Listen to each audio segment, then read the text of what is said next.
Hello friends, Gayatri క్రియేషన్కు స్వాగతం. ఈరోజు మనం పరువు తక్కువ సంబంధం, జందెం బరువు అనే 2 కథల గురించి చెప్పుకోబోతున్నామండి.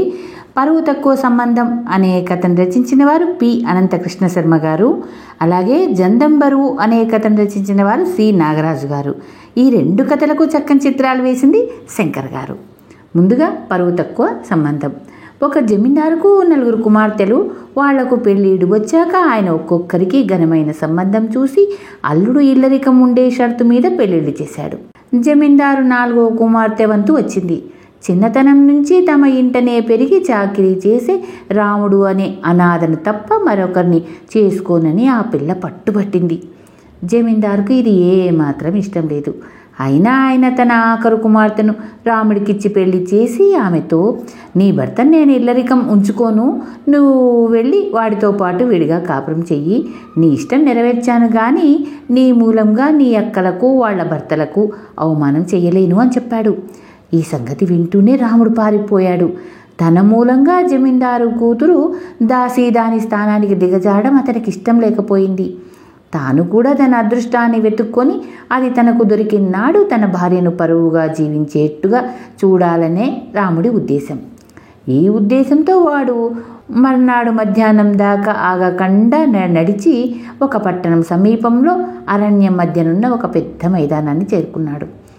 ఆ మైదానంలో పెద్ద ఆవుల మంద మేస్తుంది. ఒక చెట్టు నీడన కూర్చొని ఒక వృద్ధుడు అన్నమూట విప్పుకుంటూ రాముడికి కనిపించాడు. అంతలోనే మందలో ఒక చూడి ఆవు తన్నుకోసాగింది. విప్పిన అన్నం మూటను అలాగే వదిలేసి వృద్ధుడు ఆవు వద్దకు వెళ్ళి అది ఈనిందాకా ఉండి చేయవలసినంతా చేశాడు. వృద్ధుడు అలా వెళ్ళగానే అన్నం మూట దగ్గరికి కాకులు కుక్కలు రాసాగాయి. రాముడు వాటిని తరిమేసి వృద్ధుడు చేతులు కడుక్కొని వచ్చేదాకా ఆ మూటకు కాపలా కాశాడు. నా భోజనం కుక్కల పాలు కాకుల పాలు కాకుండా కాపాడి చాలా మంచి పని చేశావు. ఎవరు నువ్వు? ఎక్కడి నుంచి వస్తున్నావు? అంటూ వృద్ధుడు రాముడిని ప్రశ్నలు వేశాడు. బతుకు తెరువు కోసం వెతుక్కుంటూ పోతున్నాను. నాకు ఒక ఊరు అంటూ లేదు, నాకెవరు లేరు అన్నాడు రాముడు. వృద్ధుడు రాముడికి తన భోజనంలో కొంత పెట్టి తన సంగతి అంతా చెప్పాడు. ఆ వృద్ధుడికి 100 ఆవుల మంద ఉంది. ఆ ఆవులు తప్ప ఆయనకు వేరే పిల్లలు ఎవరూ లేరు. ఆవులను కాయటానికి మనుషులను పెట్టుకుంటే వాళ్ళు ఆవులను అమ్మేసి డబ్బు చేసుకుని తప్పిపోయాయని చెప్పారట. వాళ్లతో వేగలేక ఆ వృద్ధుడు తన మందను తానే కాపలా కాస్తూ ఉన్నాడు. మీరు ఈ వయసులో సుఖంగా కూర్చోక ఆవులను కాయటం ఏమిటి? ఆవుల సేవ మీ సేవ కూడా నేనే చేస్తాను, మీకు తోచింది ఇయ్యండి అన్నాడు రాముడు. అందుకు వృద్ధుడు సమ్మతించి రాముడిని పనిలో పెట్టుకున్నాడు. ఆవులను పాలు పితకడము, పాలు అమ్మి డబ్బు తేవటము, మందను మేతకు తీసుకుపోయి ఇంటికి చేర్చడము రాముడు చేయసాగాడు. 2 వారాలు రాముడిని గమనించిన మీదట వాడి నిజాయితీ గలవాడని వృద్ధుడికి తెలిసిపోయింది. ఆయన రాముడితో, నీకు నేనే మంచి సంబంధం చూసి పెళ్లి చేస్తాను అన్నాడు.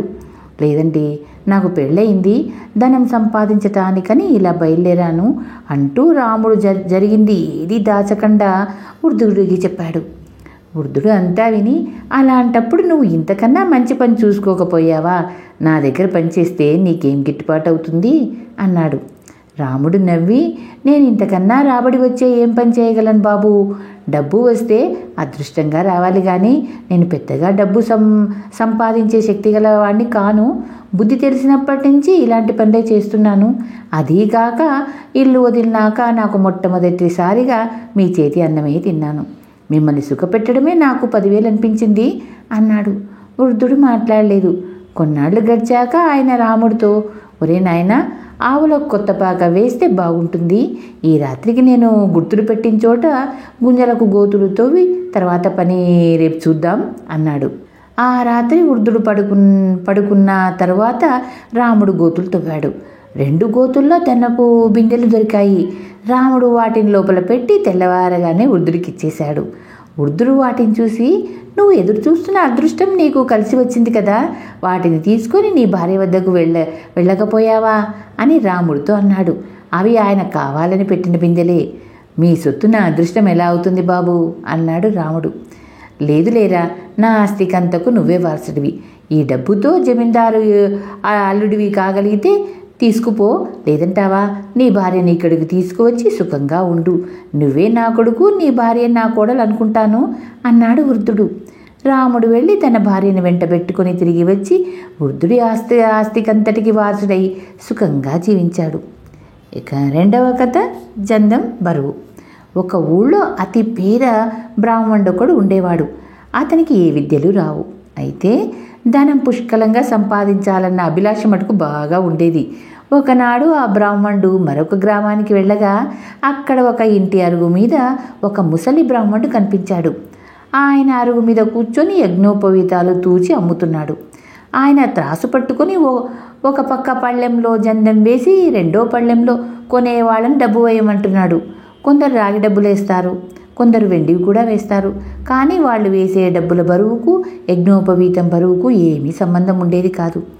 ఇది చూసి పేద బ్రాహ్మణుడు చాలా ఆశ్చర్యపడి బ్రాహ్మణుడి వద్దకు వెళ్ళి, అయ్యా, నేను చాలా బీదవాణ్ణి, నాకు ఒక జందం దానం చేస్తారా అని అడిగాడు.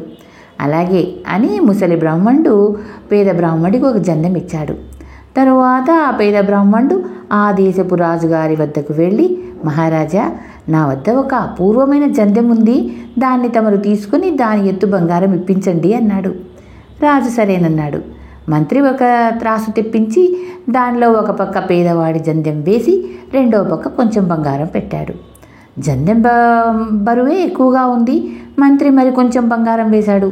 ఇంకా జందెం బరువే ఎక్కువగా ఉంది. మంత్రి కొంచెం కొంచెంగా బంగారం పెంచుతూ వచ్చాడు. కానీ ఎంత బంగారం వేసినా జందెం బరువే హెచ్చుగా ఉంది. రాజు మంత్రి ఒకరి ముఖాలు ఒకరు చూసుకున్నారు. మంత్రికి ఒక ఆలోచన వచ్చింది. ఆయన పేద బ్రాహ్మణుడితో, బ్రాహ్మణ, జందెం తూకం తర్వాత చూద్దాం, నీ భోజనానికి వేళ కాబోతుంది, వంట చేయిస్తాను అని మనిషిని పంపించి బియ్యం తెప్పించి బ్రాహ్మణుడు చూస్తూ ఉండగా జందెం బరువుకు సమంగా బియ్యం తూయించాడు. పావుసేరు బియ్యానికి జందెం సమానంగా తూగింది. ఆ బియ్యాన్ని వండించి బ్రాహ్మణుడికి భోజనం పెట్టిస్తే బ్రాహ్మణుడి కడుపు సమంగా నిండింది. అప్పుడు మంత్రి రాజుతో రహస్యంగా, నేను అనుమానించిందంతా నిజమే అయింది. ఈ బ్రాహ్మణుడు తెచ్చిన జందెంలో ఒక విచిత్రమైన గుణం ఉంది. దాని బరువు బ్రాహ్మణుడి సంతృప్తి పైన ఆధారపడి ఉంటుంది. అతను తినగలిగింది పావుసేరు బియ్యం, అందుచేత జందెం సరిగా పావుసేరు బియ్యానికి సమంగా తూగింది. అదే బంగారం అయితే ఆ బ్రాహ్మణుడు ఎంతకు తృప్తి చెందడు. ఎంత బంగారం వేసినా జందెం బరువే హెచ్చుగా ఉంటుంది అన్నాడు. అయితే మరి మనం ఏం చేద్దాం? జందెం ఎత్తు బంగారం ఇస్తామన్నాం కదా అన్నాడు రాజు. అది నాకు వదలండి అన్నాడు మంత్రి.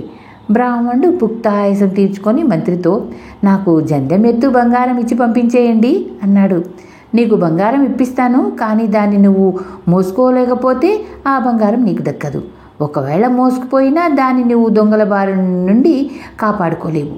నీ జందెం బరువు పావుసేరు బియ్యం ఎత్తుంది, చూసావు కదా, రోజు దివాణంలో భోంచేసిపోతావా లేక బంగారం పట్టుకుపోతావా అన్నాడు మంత్రి. తన జందెం పావుసేరు బంగారం బరువు ఉంటుంది కాబోలు అనుకున్నాడు బ్రాహ్మణుడు. నాకు రోజు భోజనమే పెట్టించండి అన్నాడు. ఇది అండి జందెం బరువు. ధన్యవాదాలు.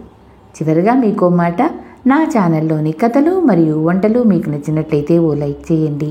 మీ బంధువులకు, స్నేహితులకు, తెలిసిన వాళ్లకు షేర్ చేయండి. మరిన్ని మంచి మంచి కథల కోసం, మరిన్ని మంచి మంచి వంటల కోసం గాయత్రి క్రియేషన్ సబ్స్క్రైబ్ చేసుకోండి. ధన్యవాదాలు.